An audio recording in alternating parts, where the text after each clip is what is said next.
Les amis, salut à tous, je suis très heureux de vous retrouver à la maison, dans mon petit bureau, pour la reprise de vos revues de presse Ruiz Club. Alors celle-ci a un parfait un peu particulier puisque c'est la première née de l'union entre le Ruiz Club et le team Free Ligue 1. Je vous l'ai annoncé ces derniers jours. Ensemble, nous allons vous proposer un nouveau rendez-vous à chaque journée de championnat de France de Ligue 1 Uber Eats pour cette nouvelle saison 2022-2023, puisque Free Ligue 1 en est le diffuseur officiel. Alors à chaque journée, on va se donner rendez-vous sur la chaîne Twitch du Ruiz Club. Nous serons, nous, de notre côté, sur les pelouses du championnat de France. Vous, où que vous soyez, vous serez munis de l'application Free Ligue 1 sur vos téléphones et en visio, en direct, avec nous pour certains d'entre vous. Et vous le verrez, on va se régaler. Je vous en dirai un peu plus dans les prochains jours. Alors en bonus, je vais ainsi vous proposer très régulièrement des points presse avec toute l'actualité Ligue 1. Et je vous propose de commencer aujourd'hui. Pour marquer cette union entre Free Ligue 1 et le Ruiz Club. Et 2, pour mettre en relief le calendrier, vous le savez, qui vient juste d'être édité. Alors pour cette première, on va s'offrir une rétrospective. Elle est un peu spéciale, celle-ci. Elle sera peut-être un petit peu longue. Rétrospective des titres qui ont fait l'actualité cette semaine dans la presse nationale, mais également dans la presse régionale au plus près des clubs. Alors pour moi, vous le voyez, il y a non pas un, mais 2 grands titres cette semaine. 2 feuilletons. Il y a le feuilleton lillois avec Jocelyn Gourvenec qui a fait ses adieux. Et il y a le feuilleton Paris Saint-Germain avec cette grande interrogation autour de Christophe Galtier, le coach de l'OGC Nice. Que se passe-t-il? Va-t-il, oui ou non, rejoindre le Paris Saint-Germain? On va voir ensemble ce qu'ont dit cette semaine nos confrères, les journalistes. Mais avant d'ouvrir cette rétro, on va faire le point sur la première journée. Elle a été éditée il y a quelques heures. Nouvelle saison 22-23. Voici les 10 affiches de cette première journée. J'ai d'ailleurs hâte, vous le savez, de savoir où nous ouvrirons cette saison Free Ligue 1 avec mes compères Aurore Thibault et Juliane Palmieri. Vous les retrouverez ensemble à mes côtés toute la saison. Ça, je peux vous dire qu'on va vous préparer aux petits oignons cette saison Ligue 1 2022-2023. Alors la rétro s'ouvre avec le premier feuilleton évoqué. C'est le feuilleton lillois. Et regardez le visage de Paolo Fonseca. C'était ce lundi, le lundi 13 juin, et c'est à la une du cahier des sports de la Voix du Nord. Les mots sont clairs. Regardez ça. Paolo Fonseca en route vers le LOSC avec le point d'interrogation. Alors si l'avenir de Jocelyn Gourvenec, on est lundi, à la tête du LOSC, semblait scellé, c'est le Portugais qui est alors pressenti pour, lui, s'asseoir sur le banc lillois. Il y a d'ailleurs, regardez, un éclairage ici. Paolo Fonseca, amoureux du beau jeu et de l'attaque, éclairage sur le profil de ce coach tourné vers l'offensif qui est passé par la Roma, le Shakhtar ou encore le FC Porto. Il a 49 ans, il se dit inspiré par les Mourinho, les Guardiola ou encore Sarri. C'est un très bon papier qui nous rappelle également que grâce à lui, grâce à ses performances, les clubs par lesquels il est passé ont pu réaliser de belles ventes, des belles plus-values sur des joueurs avec lui qui ont été en progression. Moi, je pense notamment à l'un d'entre eux que vous connaissez si vous suivez attentivement la Ligue 1, c'est Seri, Jean-Michel Seri, sous les couleurs avec lui au Portugal de Passos de Ferreira pour une bonne plus-value, notamment lors de son passage à Nice en 2015, puis par la suite. Très bon papier dans les colonnes donc de la Voix du Nord cette semaine. Toujours lundi et toujours dans les colonnes de la Voix du Nord, je voulais vous montrer ce portrait parce que lui, il m'intéresse grandement. C'est la recrue polonaise du Racing Club de Lens, Adam Buksa. Talentueux et intelligent. Là aussi, c'est un papier à aller voir sur les différentes plateformes digitales de la Voix du Nord. Adam Buksa. Alors la MLS, le championnat américain, vous le savez, est de plus en plus visé par les clubs européens. Et il en est l'une des pépites. On sait qu'un autre Lensois d'ailleurs a eu ce même chemin, vous le savez, c'est Frankowski, lui aussi est polonais, il était arrivé l'année dernière à Lens en provenance de Chicago. Buksa, lui, il a 25 ans, 1m91, il débarque des New England Revolution, ce club américain avait misé 4 millions d'euros sur lui, c'était en 2019, après avoir offert 2 grosses saisons en Pologne avec 18 buts en 40 matchs, il s'est vite d'ailleurs imposé dans la franchise américaine. Le Racing Club de Lens a enrôlé ce gaucher pour les 5 prochaines saisons.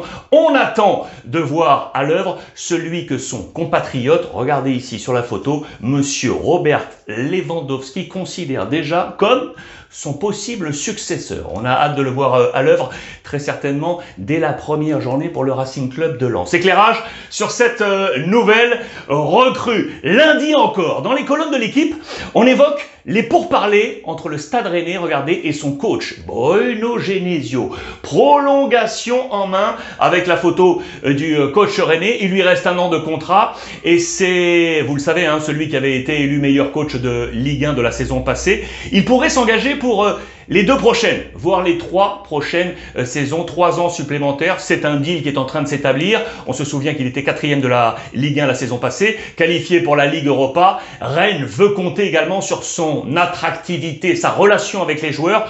On sait que le nom de Steve Mandanda flirte du côté du Stade Rennais. Ça peut trouver écho dans sa relation avec lui. Attractivité, mais également complicité avec un autre grand bonhomme du Stade Rennais, c'est Flo Maurice, le directeur sportif. Pour rappel, Genesio était arrivé en mars 2021, après le départ de Julien Stéphan. Ça, c'est une note positive. En revanche, mais il faut également le souligner, une mauvaise nouvelle pour notre Ligue 1, c'est ici.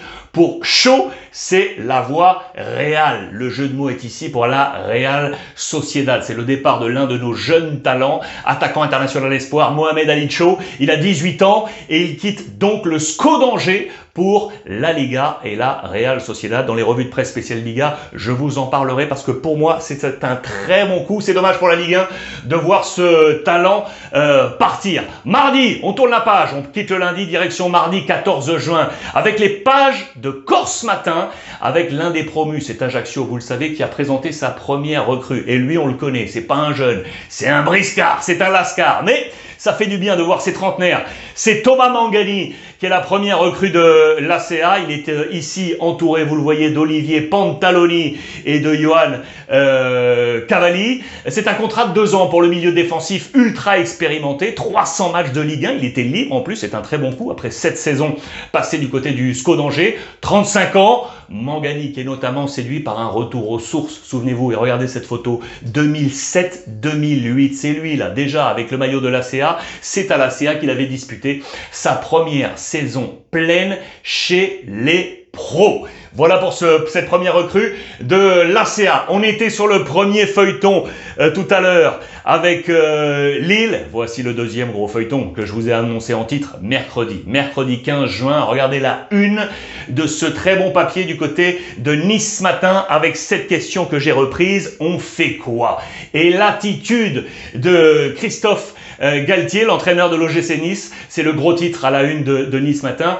On est alors à 10 jours de la reprise et c'est le flou total. On nous dit que Christophe Galtier espère rejoindre Luis Campos au Paris Saint-Germain après leur aventure commune au LOSC, mais que le contact alors n'aurait pas encore été établi entre les deux clubs et que le temps commence à se faire long. On nous dit également que le départ de Pochettino du Paris Saint-Germain serait assorti d'une enveloppe de 15 millions d'euros et que le gym ne fera pas de cadeau pour la sortie. C'est ici expliqué. Galtier, enjeu capital avec le jeu de mots autour de capital. Le gym ne veut pas faire de cadeau à la sortie de Christophe Galtier. Dans le même temps, sachez-le, les joueurs, eux, sont en vacances et Ineos, l'actionnaire qui mène, vous le savez, un audit du côté de Nice qui dure depuis maintenant bientôt 1 mois, Ineos est en silence radio. À ce moment de la semaine, vous allez voir que le feuilleton va se poursuivre. Et là aussi, les noms commencent à flirter comme le possible remplaçant de Christophe Galtier en cas de départ. Ce serait un retour de Lucien Favre. Tiens, Lucien Favre qui est ici déjà évoqué dans les colonnes de Nice Matin, comme possible successeur et donc ce retour à Nice. On nous parle également de Mercato, côté niçois, ici dans les différentes colonnes. Alors le départ programmé, on le sait, c'est celui de Dolberg, la prolongation ou pas de Benitez, la levée d'options ou pas de Kluivert. Et on nous parle également des sirènes qui sont en train de retentir dans les oreilles des Gouiri, des Thuram ou encore de Todibo. Ce qui est sûr, c'est que là, cela nous annonce une grosse période de flottement du côté de Nice, même si l'issue, ça y est, semble arriver là en cette fin de semaine, en début de semaine prochaine.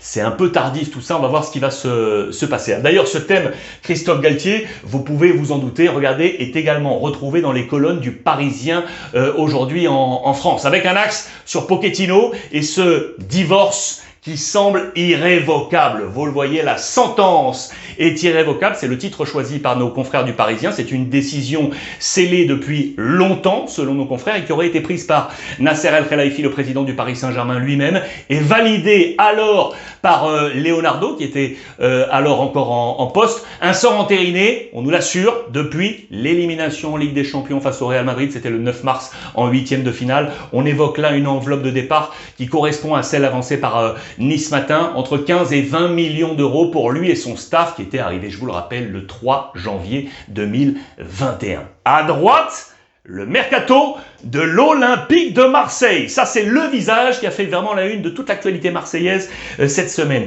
C'est Axel Witsel, le joueur du Borussia Dortmund. Ça, c'est ultra intéressant. C'est la priorité. Priorité, vous le voyez, numéro 6 pour le patron Pablo Longoria pour remplacer Camara, qui est parti libre, vous le savez, en première ligue à Aston Villa. Alors Longoria veut un joueur d'expérience, prêt pour la Ligue des Champions, et comme Camara, il veut un joueur capable de jouer en position de sentinelle, seul devant la défense. Alors le Belge a 33 ans, il est en fin de contrat, donc libre avec le Borussia, 121 sélections, 9 campagnes de Ligue des Champions entre le Standard, le Benfica, Zénith ou donc encore le Borussia. Mais attention, car puisqu'il est libre, d'autres prétendants sont nombreux sur la liste. On parle de la MLS, on parle de la Turquie, on parle de l'Allemagne bien évidemment, et on parle de l'Espagne. Attention, je vais vous en reparler avec l'Atlético Madrid. Au Borussia, c'est 8 millions d'euros par an, et une saison 2020-2021, souvenez-vous, qui avait été courtée par une blessure au talon d'Achille. Autre piste, éventuellement, si ça se fait pas, c'est ce qu'on nous dit ici dans les colonnes de l'équipe, autre piste éventuelle, Francis Coquelin, le Français, 31 ans, lui aussi expérience, mais il a encore un an de contrat avec Villarreal et il faudrait donc s'acquitter d'une indemnité. Et on établit cette indemnité entre 5 et 10 millions d'euros. D'ailleurs, sachez que l'Olympique de Marseille, du président donc Longoria et de l'actionnaire Franck McCourt était cette semaine suspendu logiquement à la décision de la DNCG. Comme de nombreux clubs, c'est dans les colonnes de la Provence ici, espérant éviter un encadrement de la masse salariale et des indemnités de mutation, comme rappelé par nos confrères du quotidien provençal. Intéressant également, dans les pages de la Provence, c'est ici. Regardez, je voulais vous montrer ça. Là aussi, on parle mercato. L'OM négocie avec Bazoer. Ça, c'est intéressant. C'est un zoom intéressant. Défenseur polyvalent, Vitesse Arnhem, 25 ans, international néerlandais. Les discussions, selon nos confrères, seraient entamées depuis une quinzaine de jours. Il est international dans toutes les catégories. Il est passé un peu partout déjà, formé au PSV Eindhoven. Il est passé par l'Ajax, Wolfsburg, Porto et Utrecht. Tout ça s'est un petit peu moins bien passé, mais là, c'est un profil à suivre. L'Olympique de Marseille est dessus. Je vous emmène à l'Est maintenant. Direction Strasbourg, les amis. Ça, on va avoir une ambiance à la mélo, on va se régaler. Strasbourg, qui est... Je réfléchissais au papier, c'est dans les dernières nouvelles d'Alsace. Voilà, je cherchais, pardon, la DNA, bien évidemment. DNA, ça c'est un papier paru mercredi dernier. On nous avance un mercato encore calme, et vous allez comprendre pourquoi. Vous voyez que c'est le titre ici avancé avec en photo choisie le gardien du Racing, Mats Sels. Alors, l'homme qui a été interrogé dans ce papier par nos confrères des DNA, c'est Kader Mangane. C'est un nom que vous connaissez, qui est aujourd'hui le coordinateur sportif du Racing. Alors, Thomas Delaine est arrivé. Il est arrivé libre de Metz pour pallier le départ d'Anthony Cassi pour Mayence. Majid Ouaris, non retenu. Frédéric Gilbert. Attention, lui, c'est intéressant parce qu'il est censé honorer la dernière année de contrat qu'il a avec Aston Villa après un double prêt du côté de l'Alsace. On va en reparler. On attend que le premier gros domino tombe du côté de Strasbourg. Vous le savez, il y a deux cas, on parle de Ajorc et de JQ. Les deux ont un bon de sortie, mais pour le moment, on nous dit là dans les colonnes que rien n'est encore sur la table du patron Marc Keller. Le Racing aurait placé sa priorité sur un latéral droit. Si ces dominos tombent, on va investir sur la position d'un latéral droit. Il y a des noms qui sont sortis, ils sont ici rappelés dans les colonnes, je vous les énumère rapidement. On nous parle de Sambia de Montpellier, on nous parle de Pierre Gabriel, le joueur de Mayence qui était prêté du côté de Brest, et on parle également, attention, de Colin Dagba du Paris Saint-Germain, contrat jusqu'en 2024 à Paris. Paris souhaiterait, selon nos confrères, s'en séparer. Le montant serait à 3 millions d'euros avancés, sauf si Gilbert, je vous l'ai avancé à l'instant, pourrait rester. Il aurait envie de rester. Mais donc Aston Villa réclamerait entre 4 et 5 millions d'euros pour acheter la dernière année de contrat, qui est un prix qui pour le moment semble prohibitif. Voilà, qui est joué du côté de Strasbourg. On va repartir en Corse, les amis. Regardez, avec une très bonne double page. Vous savez que j'adore également la jeunesse française, cette formation qui arrive. C'est une superbe double page dans les colonnes de Corse Matin sur la formation de l'ACA. Voilà qui fait plaisir pour le renouveau du football français avec ce superbe titre.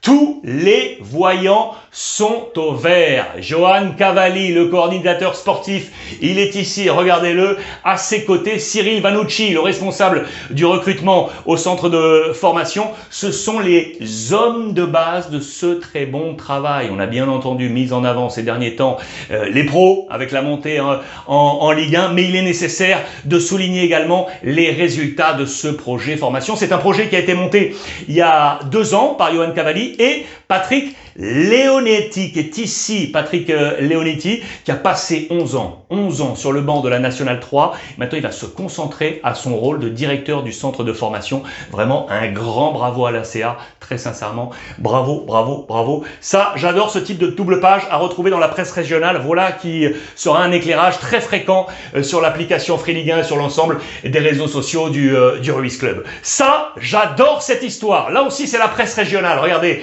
Presse Océan. On file dans l'ouest avec Nantes, Presse Océan. J'adore ce papier. Mercredi 15 juin toujours, avec cette une et les vacances d'Antoine Camboiré. On a en tête la victoire en Coupe de France et le Football Club de Nantes. Regardez-le, il est là, l'entraîneur Camboiré sur son île. J'adore ce papier que je vous ai montré ici à droite. Il est rentré chez lui, à la maison, pour se ressourcer en Nouvelle-Calédonie, où il a profité pour lancer, écoutez bien, en plus, une association de solidarité dont il est le parrain, les Kimonos du cœur.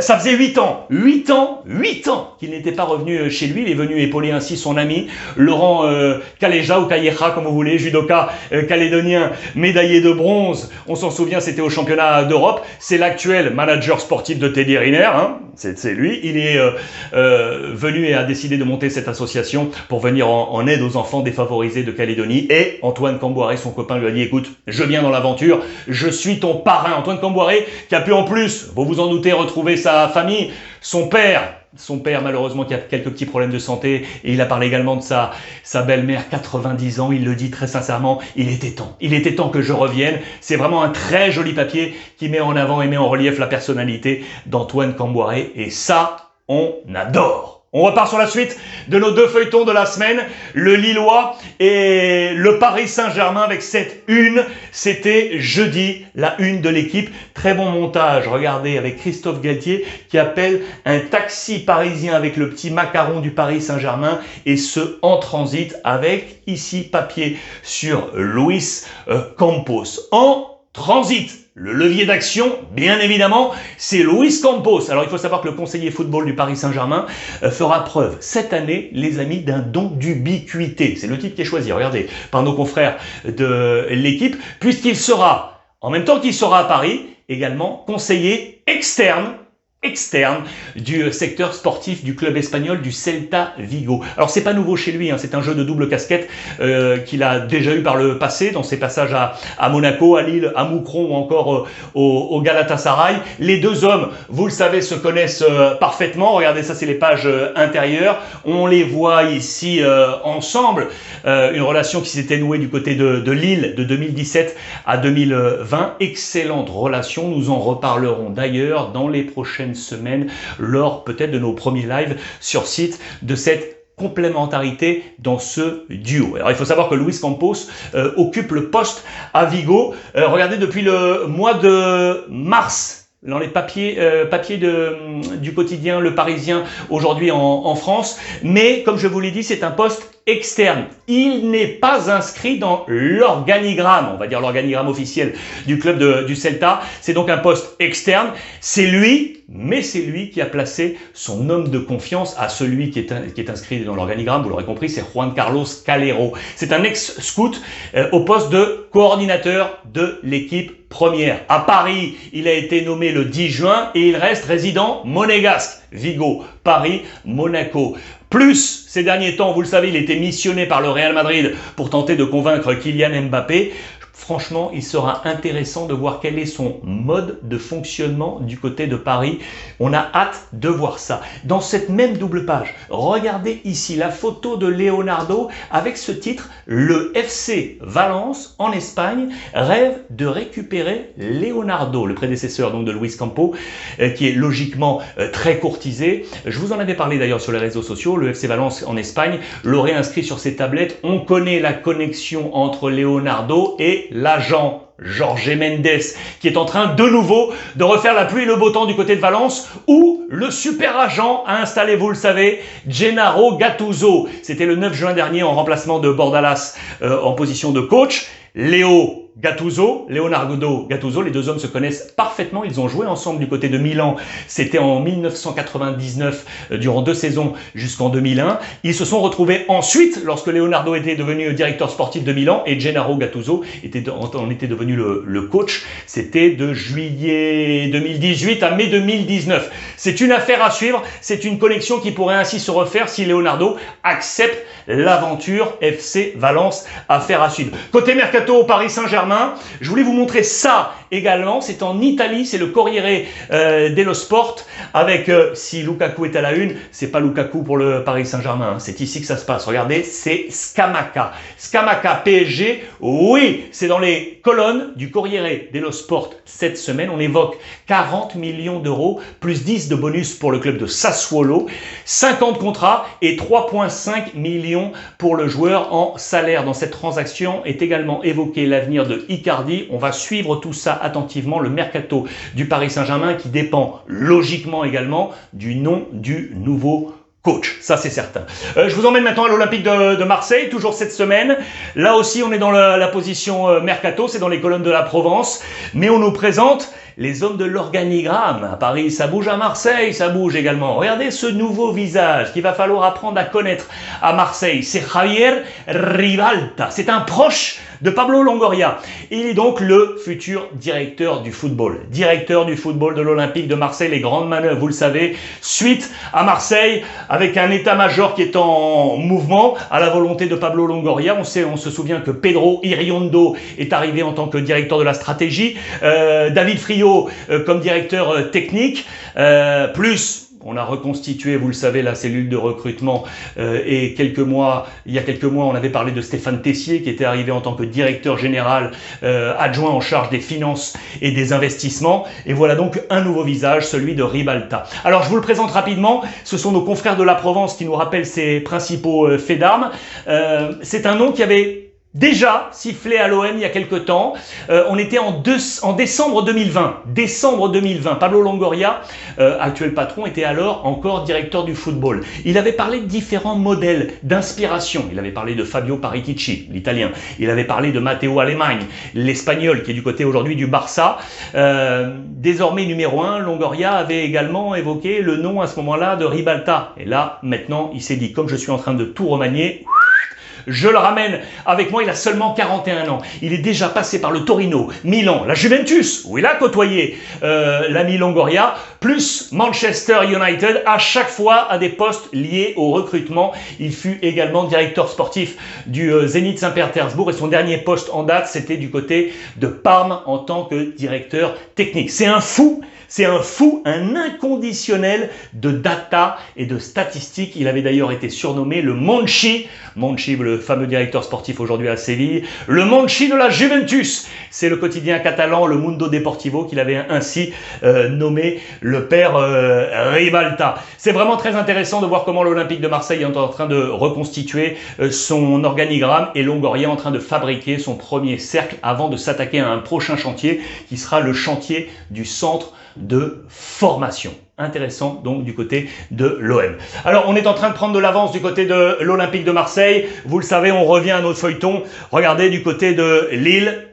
Malheureusement, ce qui s'est passé cette semaine avec Jocelyn Gourvenec nous rappelle un petit peu ce qui s'était déjà passé la saison passée. J'y reviens. Ça, c'est dans les colonnes de la Voix du Nord. LOSC, 2 points, plus de temps à perdre. Plus de temps à perdre. Vous l'aurez compris, on pense du côté de nos confrères du Nord qu'on est en train de prendre du retard. Tout d'abord, dû au fait que le LOSC a dû attendre, là aussi, le hockey de la DNCG pour se focaliser sur le sportif, mais pour autant, le flou autour de Jocelyn Gourvenec, à ce moment-là, la parution de ce papier, aurait marqué très sensiblement cette semaine. Comme évoqué un peu plus tôt, je vous l'ai dit, les discussions ont eu lieu avec Paolo Fonseca, vous allez voir qu'on va en reparler cette semaine, et si ce changement s'officialise, la nomination sera vue comme tardive. Et on se souvient, je vous l'ai dit, que la saison dernière, Jocelyn Gourvenec, lui aussi, était arrivé très tardivement, ce qui avait un poil fragilisé le lancement de la saison passée. Alors sur le plan des départs, si on en vient au mercato, parce que logiquement, ça s'agite un petit peu, et on nous en parle également ici, le départ le plus imminent du côté de Lille, c'est celui de Renato Sanchez pour l'AC Milan. On sait que les Rossoneri sont également intéressés par Botman, le défenseur, pour la défense centrale de Milan. On parle de 23-30 millions d'euros, mais attention, on nous dit que Newcastle, le club de Première Ligue, serait entré en jeu pour 40 millions d'euros. On parle aussi des sorties possibles de Selic vers la Roma. Côté arrivée, le principal chantier, tiens, c'est Ajorc de Strasbourg dont je vous ai parlé, le club alsacien. On voudrait 15 millions d'euros alors que le LOSC serait prêt à en débourser 12. Affaires à suivre là-dessus, les affaires du côté du LOSC. On va revenir encore sur ce feuilleton, bien évidemment. La page de droite, Presse Océan, de nouveau avec le FC Nantes. Pourquoi je vous montre ce papier? C'était ce jeudi 16 juin, parce qu'on fait le point sur quelques internationaux qui sont toujours en compétition. Oui les amis, nous on est pour certains en vacances, eux ils sont encore en compète. Les coéquipiers nantais sont en vacances. On a vu Antoine Camboiré qui était reparti sur son île en Nouvelle-Calédonie. Ils sont 5 Stakhanovistes. Il y a Boukari, le Ghanéen. Il y a Mutusami de la RDC. Il y a Jean-Charles Castelletto du Cameroun. Il y a Moses Simon du Nigeria ou encore Khalifa Koulibaly, le Malien. À noter également la présence en équipe de France espoir pour les matchs de qualif pour l'Euro 2023 du petit Quentin Merlin. Tout ce petit monde, c'est sûr, devra bien travailler avec un travail spécifique pour trouver repos, régénérer avant de relancer la machine. Ça, c'était pour jeudi et on en vient enfin à vendredi avec la suite et fin de nos feuilletons, ou pas encore totalement fin pour ce dossier notamment du Paris Saint-Germain. Ça, c'est un très gros coup réalisé par les confrères de l'équipe. Leonardo, démis de ses fonctions il y a un mois, qui s'exprime pour la première fois. C'est quelques extraits que je voulais vous montrer de cet entretien depuis son éviction. Il parle de cette éviction, il le dit: je pars avec 0 amertume.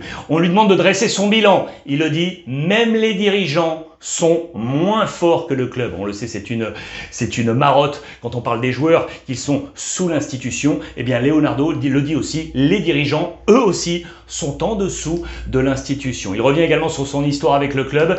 Et pour lui, ça ressemble à quelque chose d'accompli. Il sent que l'accomplissement a été fait. On évoque également son avenir. Je vous ai parlé de Valence. Alors lui le dit, c'est très clairement un projet qu'il va lui falloir trouver où il y a de l'adrénaline. Sans l'adrénaline, il le dit, c'est dur. Il veut trouver un nouveau défi. Il a 52 ans, pardon.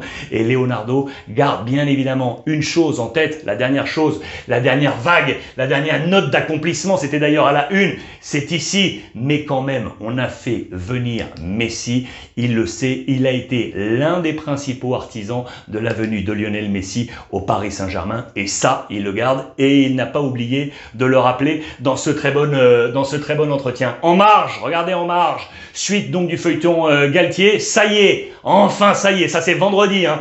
Les contacts sont établis entre les deux clubs pour Christophe Galtier. Enfin, contact établi, le tout bien évidemment orchestré par Luis Campos, le nouveau conseiller football du Paris Saint-Germain. On a certes évoqué le nom de Zizou, vous le savez, mais Christophe Galtier semble bien être le favori et ces dernières heures semblent le confirmer. Vraisemblablement, c'est Nasser El Khelaifi, le président lui-même, qui prend ce dossier en main personnellement avec Luis Campos.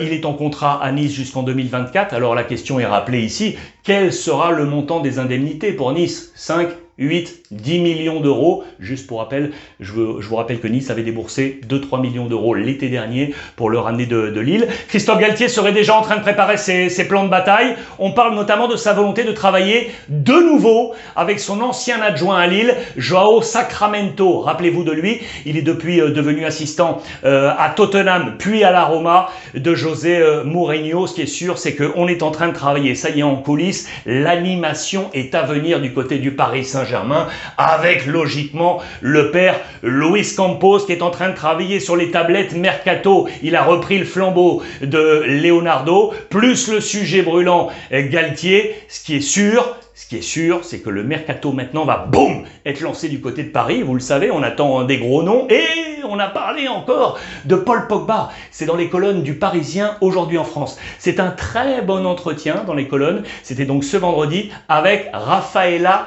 Pimenta. Certains d'entre vous la connaissent, j'en suis sûr, c'est l'avocate du champion du monde depuis maintenant plus de 10 ans. Il la considère comme sa seconde maman. C'est vous dire, elle était proche du défunt Mino Raiola, l'agent de Paul Pogba, et elle a accepté de parler de son protégé qu'elle présente, regardez, comme une machine. Je vous conseille sur l'ensemble des réseaux sociaux ce très bon éclairage avec cet entretien. Plus, ici, là, il y a un petit papier qui est passé un peu anodin, mais ça c'est un bon papier.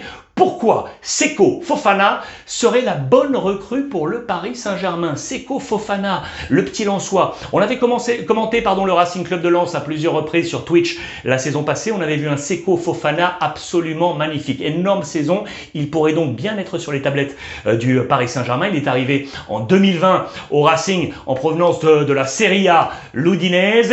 Il a un profil parfait, box to box. Super état d'esprit collectif et en plus, il marque des buts. Prenez attention à Seko Fofana.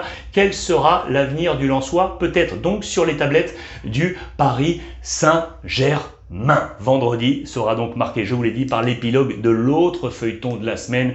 Ça y est, c'est donc terminé pour Jocelyn Gourvenec et Lille. Séparation officialisée. Joël Dominguetti, notre confrère dans les colonnes de l'équipe, qui revient sur une année jugée difficile sur le plan relationnel, tumultueuse sur le plan sportif. Les deux parties ne pouvaient plus continuer ensemble. C'est dans ce papier, c'est confirmé d'ailleurs dans les colonnes de la Voix du Nord. Gourvenec, LOSC, une histoire voué à mal finir. On rappelle le bilan dans les colonnes de la Voix du Nord. On se souvient de cette décevante 10e place, pas de qualification européenne. Ça n'a pas joué logiquement en faveur de Gourvenec dans un sprint final qu'il avait d'ailleurs qualifié lui-même de raté. Paulo Fonseca, on nous le rappelle, discussion serait OK, ça y est, pour un contrat de 2 ans et c'est donc un nouveau cycle qui devrait enfin démarrer dans le Nord. Confirmation avec nos confrères. En marge, je voulais vous rappeler également ça. Regardez, dans les colonnes de Sud-Ouest, le quotidien régional du côté de la Gironde, le spectre de la cessation de paiement plane sur juillet. Les Girondins de Bordeaux, rétrogradés, vous le savez, en national à titre conservatoire. Alors il faut savoir que les salariés ont été prévenus, ça y est, par la direction, si aucun accord n'est trouvé avec les fonds d'investissement Fortress et King Street d'ici le passage en appel devant la DNCG, eh bien le dépôt de bilan sera inévitable. C'est une triste, vraiment triste nouvelle pour le football français et pour les salariés des Girondins de Bordeaux. À Marseille, les amis, complément d'information rapidement à la lecture de la Provence sur le dossier Witsel, je vous en ai parlé. C'est la cible privilégiée, vous le savez, pour remplacer Camara, parti libre. Il cherche un dernier défi en Europe à 33 ans et je vous l'ai dit, attention à l'Atlético Madrid. Attention attention à l'Atlético de Simeone qui cherche un profil supplémentaire, un autre Geoffrey Kondogbia. Il remplit et coche toutes les cases, mais on nous dit que l'OM est au bras de fer et aurait proposé déjà un contrat de 2 ans, 1+1. Ça, c'est le gros dossier à suivre là dans les prochaines heures du côté du Mercato entre l'Olympique de Marseille et l'Atlético Madrid. Et je voulais terminer cette revue de presse avec 2 informations rapides, vraiment très rapides. La première, elle est économique. Je sais que vous avez un œil également sur tout ça. Elle concerne Lille et le naming du stade Pierre-Mauroy. C'est le gros coup et c'est le groupe Decathlon qui va s'engager pour un contrat de 5 ans. C'est renouvelable, regardez, afin d'associer son nom à celui de l'ancien maire de Lille. Vous l'aurez compris, il ne s'agit pas de débaptiser le stade, hein. C'est une précision d'ailleurs qui a été confirmée ici par Damien Castelin. On ne va pas débaptiser le stade. Monsieur Castelin, qui est le président de la métropole Europe de Lille, le stade va ainsi s'appeler la Decathlon Arena Pierre-Mauroy, Decathlon Arena Pierre-Mauroy, et je vous ai zoomé ici ces chiffres, les principaux namings en France. Regardez par exemple l'Olympique de Marseille avec Orange Vélodrome, c'est 2,45 millions d'euros par an depuis 2016. L'Olympique Lyonnais avec Groupama, 2 millions depuis 2017. Les Girondins de Bordeaux, 2 millions depuis 2015, le Matmut Atlantique. Nice, Allianz Riviera depuis 2012, 1,8, et on parle également du Mans, la MMM Arena depuis 2011 avec 1 million d'euros par an. Voilà Decathlon qui arrive naming du côté de Lille. Très bonne opération. Et puis la deuxième information, elle est belle parce que on se doit d'honorer et de saluer ce grand bonhomme du football français.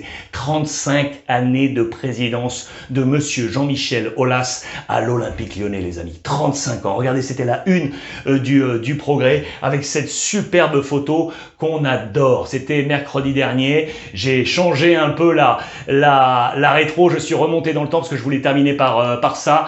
Il était une fois sans le S, parce que c'est cette foi inébranlable, bien évidemment, qui a fait qu'il y a 35 ans, alors que le club était en difficulté, la 2e division, cherchait une respiration. Jean-Michel Aulas est arrivé et il s'est lancé à corps perdu dans cette grande aventure. 35 ans, regardez, rappelé par le Twitter officiel de l'Olympique lyonnais, 71 trophées, près de 400 matchs européens, une académie de référence. C'est vraiment un superbe hommage qui a été rendu dans les colonnes du Progrès, avec cette double page et les différentes photos de cette histoire, avec des photos également en noir et blanc, avec ici, par exemple, Karim Benzema. Bravo encore à monsieur Jean-Michel Aulas. Bon anniversaire à l'un vraiment des grands, très grands bâtisseurs du football français. Voilà les amis, voilà pour cette première. Le calendrier, je vous le rappelle, c'est l'information principale de cette semaine, est tombé. Ça, ce sont également toutes les grandes dates. Regardez, allez piocher les grandes dates, et notamment les classiques, hein. L'affrontement entre l'Olympique de Marseille et le Paris Saint-Germain. Le match aller, 11e journée, 16 octobre 2022. On sera sur place avec l'équipe Free Ligue 1, chaîne Twitch, avant match, on va se régaler. Match retour, on sera sur place également, 25e journée, 26 février au Stade Vélodrome. Et voici l'ensemble des autres grosses dates du championnat. On en reparlera bien évidemment dans les prochains jours, les amis. Nous, avec le Team Ruiz Club, regardez, on le clame haut et fort avec Aurore et Juliane, on est vraiment très heureux. On est vraiment, je peux vous le dire, très heureux. C'est une énorme joie de former ainsi ce nouvel attelage avec Free Ligue 1, le diffuseur officiel du championnat de France Uber Eats. Plein de choses, il y aura plein de choses au programme, plein de choses à venir juste pour vous sur les réseaux sociaux et sur l'application Free Ligue 1. Hein. Attention, téléchargez s'il vous plaît l'application Free Ligue 1, elle est gratuite, je vous le rappelle. Vous aurez ainsi à chaque journée 100% des buts gratuits jusqu'au dimanche soir. Il n'y a que là que vous pourrez les trouver, 100% des buts et les résumés de tous les matchs gratuitement. Plus, je vous le rappelle que dès la première journée, on sera sur place sur une pelouse, laquelle je ne sais pas encore, et donc en direct sur Twitch, le Twitch Ruiz Club avec Free Ligue 1 pour parler football ensemble. On va se régaler les amis. Je vous embrasse très fort, profitez des vôtres et n'oubliez pas, on est ensemble.